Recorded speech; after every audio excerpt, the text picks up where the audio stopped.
नमस्कार, मी विशाल. करिअर मंत्र आमच्या या खास कार्यक्रमात आपलं सगळ्यांचं खूप स्वागत. आज आपण बोलणार आहोत पॉलिटेक्निक कोर्सेस या विषयाला घेऊन आणि याविषयी मार्गदर्शन करण्याकरता, आपल्या प्रश्नांना उत्तर देण्याकरता महाराष्ट्र राज्य तंत्र शिक्षण मंडळाचे संचालक डॉक्टर अभय वाघ आपल्याबरोबर आहेत.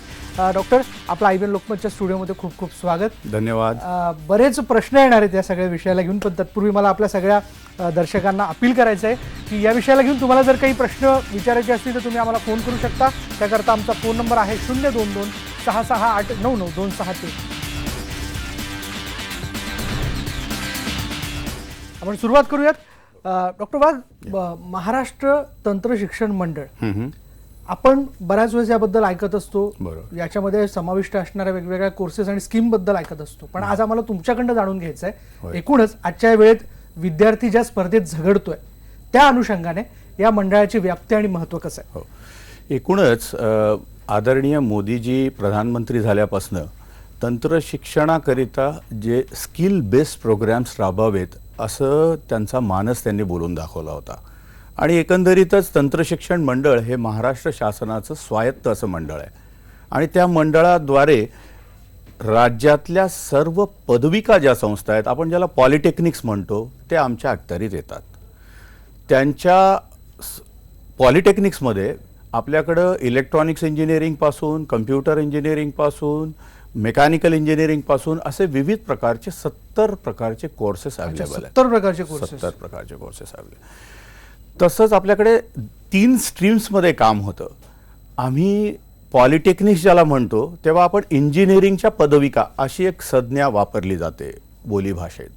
तसंच फार्मसीच्या सुद्धा आपल्याकडे पदविका आपण देतो, ज्या 12वी नंतरचा प्रोग्राम आपण देतो, हा 2 वर्षाचा. अच्छा.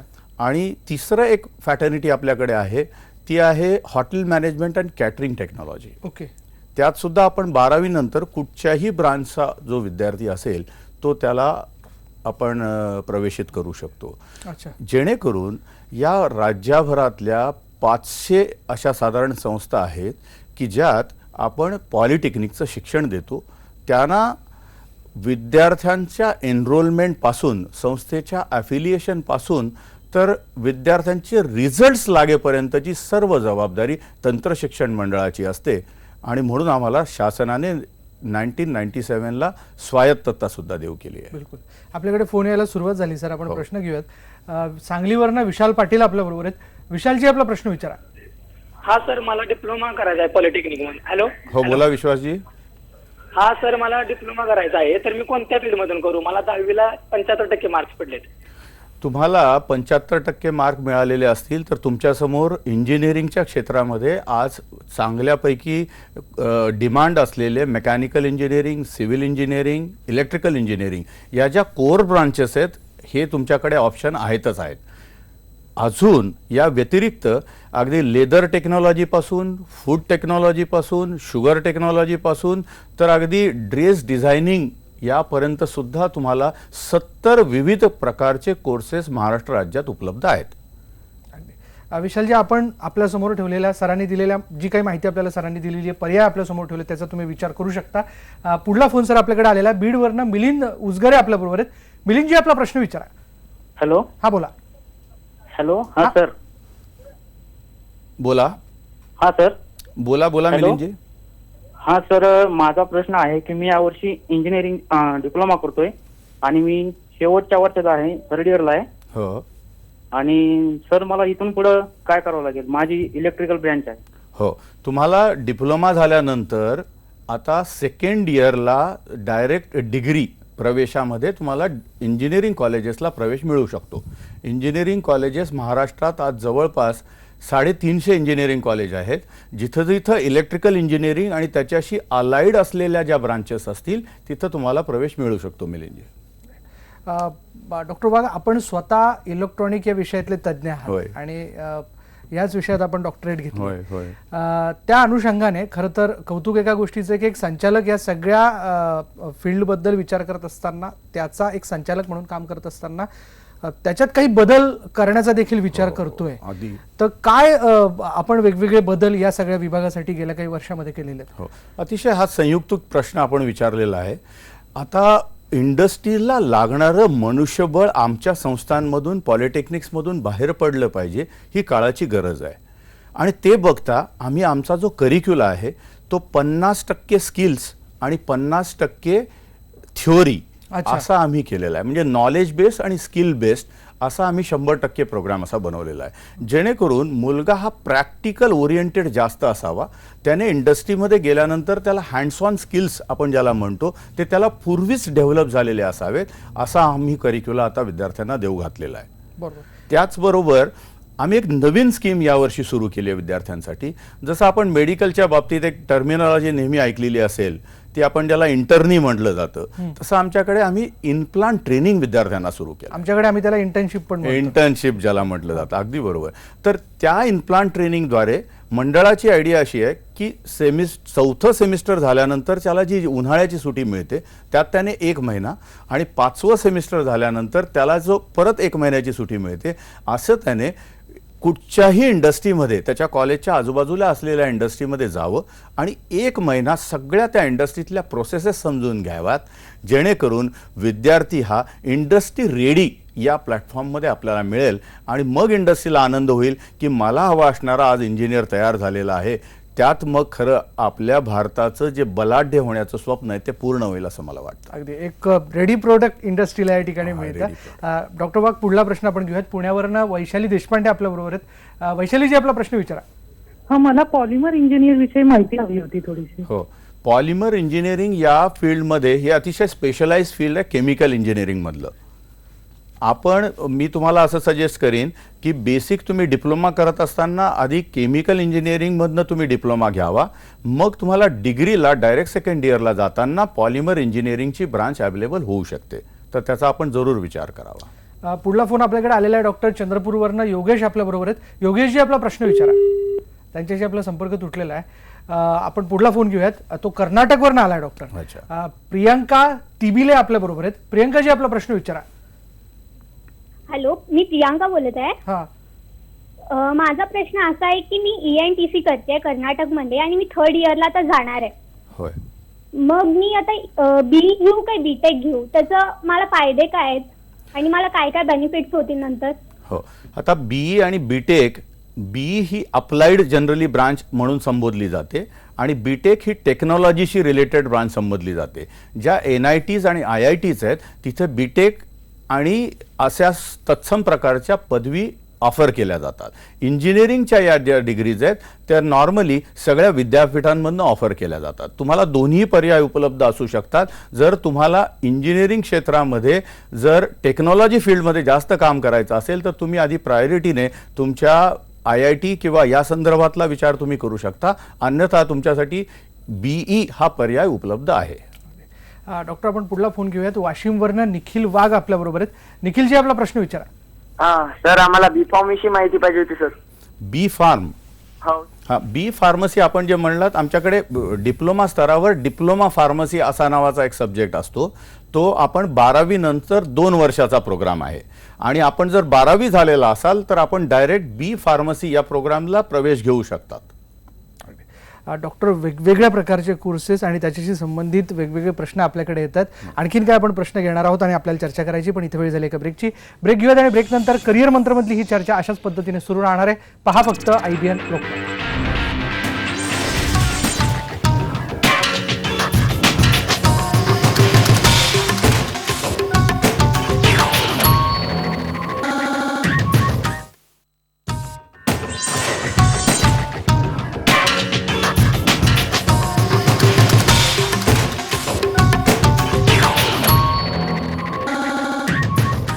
ब्रेकनंतर आपलं पुन्हा एकदा स्वागत. करिअर मंत्रमध्ये आज आपण पॉलिटेक्निक कोर्सेस या विषयाला घेऊन बोलतोय आणि आपल्याला मार्गदर्शन करण्याकरता महाराष्ट्र तंत्र शिक्षण मंडळाचे संचालक डॉक्टर अभय वाघ आपल्यासोबत आहेत. डॉक्टर वाघ, आतापर्यंत आपण आपल्या कोर्सेसची संख्या आणि त्यातले वेगवेगळे प्रकार सांगितले, पण एकूणच आपल्या मंडळाअंतर्गत असणारे किती पॉलिटेक्निक कॉलेजेस आहेत किंवा एकूणच कॉलेजेस किती आहेत आणि कशा पद्धतीने त्याचं स्वरूप आहे? महाराष्ट्र राज्यामध्ये साधारण 500च्या आसपास पॉलिटेक्निक्स आहेत. 500. त्यातल्या 17 ज्या आहेत या शासनाच्या एडेड इन्स्टिट्यूट्स आहेत.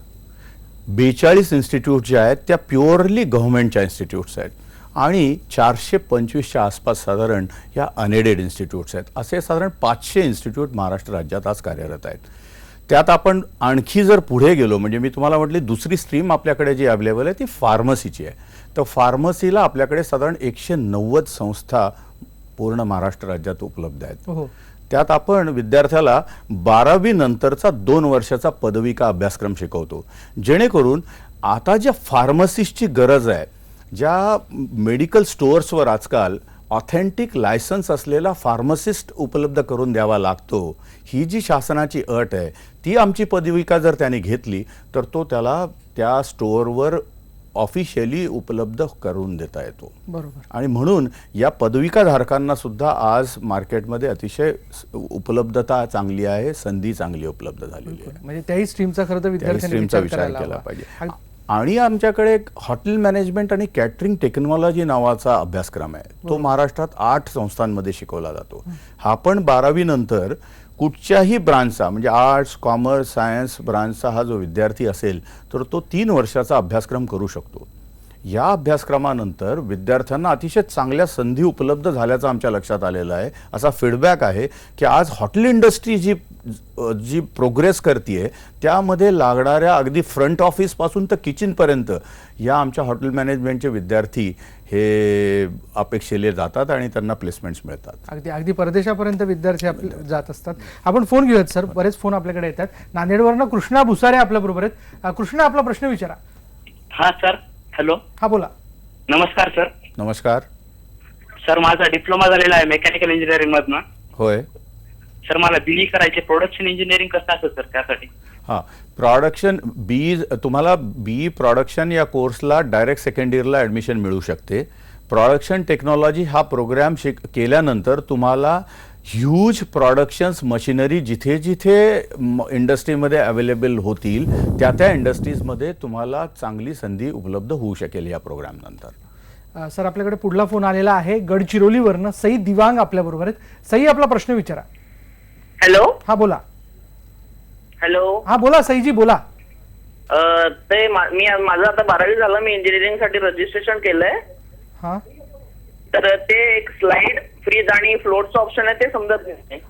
हो, नाही, स्लाइड ही जी ऑप्शन तुम्हाला दिलेलं आहे ते ऑप्शन आहे जर तुम्हाला त्याच कॉलेजमधील दुसरी ब्रांच काही अपवर्ड मुवमेंटसाठी हवी असेल तर तो स्लाइड तुम्हाला यूज करायचा आहे. जो फ्लोट आहे, जर तुमच्या त्या कॉलेजवर आणि त्या ब्रांचवर तुम्हाला ॲडमिशन मिळाली नसेल तर तुम्ही तुमच्या पुढच्या ऑप्शनवर फ्लोट होऊ शकता, म्हणजे जाऊ शकता, तर तो तुम्ही ऑप्शन ठेवा. आणि फ्रीज जर ऑप्शन ठेवला तर त्या कॉलेजला तुम्हाला ॲडमिशन मिळालेली असेल तर तुम्हाला ती घ्यावीच लागेल. त्याला आपण फ्रीज ऑप्शन असं म्हटलेलं आहे. पुढला फोन आपण घेऊयात. बीडवरनं विनोद जाधव आपल्यासोबत आहेत. विनोदजी, आपला प्रश्न विचारा. Hello sir. हा बोला. हा सर, मी डिप्लोमा केलेला इलेक्ट्रिकल मध्ये. होय. हा, तर मग काय कारणास्तव मी इंजिनिअरिंग करू शकत नाही. बरं. हा, तर मग काय करू? काय त्याने मला असं सुचवलं की ITI कर, ITI मध्ये भरपूर स्कोप आहे. तर मी काय करू? तुम्ही डिप्लोमा जर केलेला असेल तर डिप्लोमा इलेक्ट्रिकल नंतर आज इलेक्ट्रिकलच्या बऱ्याचशा इंडस्ट्रीजमध्ये तुम्हाला उपलब्धता आहे. मी तुम्हाला एक दुसरा ऑप्शन सजेस्ट करीन की बोट, म्हणजे बोर्ड ऑफ अप्रेंटिसशिप ट्रेनिंग, या खाली जर तुम्ही तुमचं रजिस्ट्रेशन केलं तर असलेल्या इंडस्ट्रीमध्ये तुम्हाला कॉल येईल आणि मग तुम्ही त्या इंडस्ट्रीमध्ये बोटद्वारे सुद्धा नियुक्त केले जाऊ शकता. म्हणजे बोट हे आपल्याला ऑनलाईन त्याचं रजिस्ट्रेशन, ऑनलाईन रजिस्ट्रेशन करून त्याला एक अप्रेंटिसशिप करण्याची एक मुभा त्यात मिळेल आणि अप्रेंटिसशिप केलेल्या मुलाला तीच इंडस्ट्री किंवा इतर इंडस्ट्री लगेच घेऊ शकतात. त्याला प्राधान्य असेल, म्हणून या विद्यार्थ्याला त्याचा जास्त फायदा होईल असं मला वाटतं. अगदी सर, फार महत्त्वाची माहिती आपण या ठिकाणी देत आहे. पण इथे वेळ झाली का ब्रेकची. ब्रेक घेऊयात आणि ब्रेक नंतर ही चर्चा अशी सुरू राहील. पहा फक्त IBN लोकमत.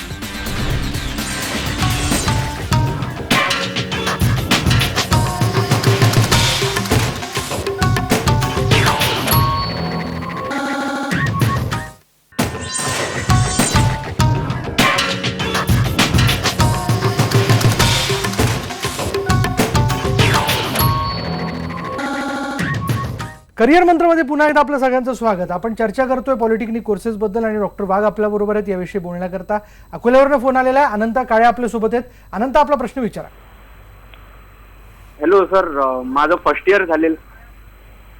कशात झालंय अनंत? इलेक्ट्रिकल ब्रांचमध्ये माझं फर्स्ट इयर झालेलं आहे हो. आधी. आणि आता समजा जर बी करायचं असेल तर इलेक्ट्रिकलच्या कोणकोणत्या कोर ब्रांच असू शकतात समोर? नाही, तुम्ही डिप्लोमाचं फर्स्ट इयर झालेलं आहे तुमचं की डिग्रीचं झालेलं आहे? अनंताजी, अनंताशी संपर्क आपला तुटला. आपण पुढला फोन घेऊयात. खरं तर आपल्याला त्यांचा प्रश्नच मुळात नीट कळलं. पूर्ण कळू शकला नाही. पुण्यावरनं सतीश आपल्या बरोबर आहेत. सतीशजी, आपला प्रश्न विचारा. सतीशजी, आपल्याला माझा आवाज येतोय? जी सर, यांच्याशी आपला संपर्क होत नाही. पण हे सगळं ऐकत असताना विशेष वाटतं, इतके कॉलेजेस आपल्या तंत्र शिक्षण मंडळाच्या अंतर्गत आहेत, वेगवेगळे कोर्सेस आहेत. सर, विद्यार्थी संख्या हा देखील एक कळीचा मुद्दा आहे. जेव्हा पालक म्हणून मी माझ्या पाल्याकरता विचार करतो आणि जर महाराष्ट्रातल्या कोणत्याही कॉलेजमध्ये इंजिनिअरिंगसाठी असा जर माझा विचार असेल, फार्मसीसाठी असेल किंवा हॉटेल मॅनेजमेंट काही, तर काय किती विद्यार्थी संख्या कशा पद्धतीने आहे कॉलेजेस?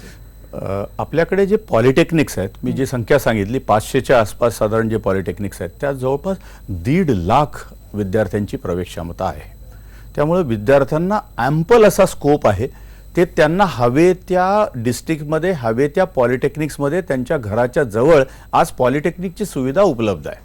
तर मी तर विद्यार्थ्यांना नेहमी असं आवाहन करत असतो की तुमच्या घराच्या जवळपास सुद्धा पॉलिटेक्निकची सुविधा अवेलेबल असेल तर तुम्ही जरूर इतर क्षेत्रांपेक्षा तंत्र शिक्षणाचा पर्याय निवडू शकता, जेणेकरून तुमच्यात स्किल्स डेव्हलप होतील. तुम्ही स्किल्ड एम्बाईब पर्सन तयार झाल्यानंतर स्किल डेव्हलपमेंट मिशनमुळे आज ज्या इंडस्ट्रीला लागणारं जे मनुष्यबळ असणार आहे ते तुम्ही म्हणून तिथं इंडस्ट्रीमध्ये आज इंडस्ट्री तुमच्याकडे बघणार आहे. बिलकुल. आपण पुढला फोन घेऊयात सर. औरंगाबादवरनं सौरव गाध आपल्या बरोबर आहेत. सौरव, आपला प्रश्न विचारा. सर, मला फार्मसी करायची होती, तर 12नंतर कसं आहे, 12नंतर सीईटी लागते त्याला डिप्लोमा. 12वी नंतर तुम्हाला जर फार्मसी करायची असेल तर आमच्याकडे तुम्ही आता कालपासून प्रोसेस सुरू झाली आहे. DTEच्या वेबसाईटवर आपण जर गेलात तर आपल्याला प्रवेश फार्मसीला घेता येऊ शकतो आणि तुम्हाला 2 वर्षाचा डिप्लोमा कोर्स करता येईल आणि जेणेकरून तुम्ही फार्मसिस्ट म्हणून कुठेही काम करू शकता. अगदी. पण हे सगळ्या कोर्सेससाठी अवेलेबल आहे, सगळ्या हॉटेल मॅनेजमेंट आणि डिप्लोमा सगळ्या कोर्सेससाठी अगदी. कालपासून या सगळ्या गोष्टीची प्रोसेस सुरू झालेली आहे. 18 तारखेपासूनच प्रोसेस सुरू झालेली आहे. 29 जून पर्यंत DTच्या वेबसाईटवर ऑनलाईन आपल्याला फॉर्म भरता येऊ शकतो सगळ्या विद्यार्थ्यांना. विद्यार्थ्यांनी 18 ते 29च्या दरम्यान हे सगळे फॉर्म भरणं अपेक्षित आहे आणि त्यानंतर हे सगळे रजिस्ट्रेशन आम्ही ज्यांना फॅसिलिटेशन सेंटर म्हणतो तिकडे जाऊन करणं अपेक्षित आहे. अगदी राऊंड असतील मध्येच. हो. मग एकदा विद्यार्थ्यांचे सगळे अर्ज आले की त्याची आपण मेरिट लिस्ट बनवतो आणि मग यावेळेला 4 राऊंड्स घेण्याचं तंत्र शिक्षण संचालनाने ठरवलेलं आहे. सर, धन्यवाद सर या सगळ्या मार्गदर्शनाबद्दल आणि खूप महत्त्वाची माहिती आणि त्यातले पर्याय तुम्ही आम्हा सगळ्या विद्यार्थ्यांसमोर, दर्शकांसमोर, जे दिवाणखान्यात पालक बसलेले आहेत त्यांच्या समोर तुम्ही ठेवलेले आहेत. धन्यवाद आजच्या सगळ्या चर्चेबद्दल. धन्यवाद आपलं सुद्धा. या चर्चेनंतर करिअर मंत्र या कार्यक्रमामध्ये आपण इथे थांबणार आहोत. पहा फक्त IBN लोकपाल.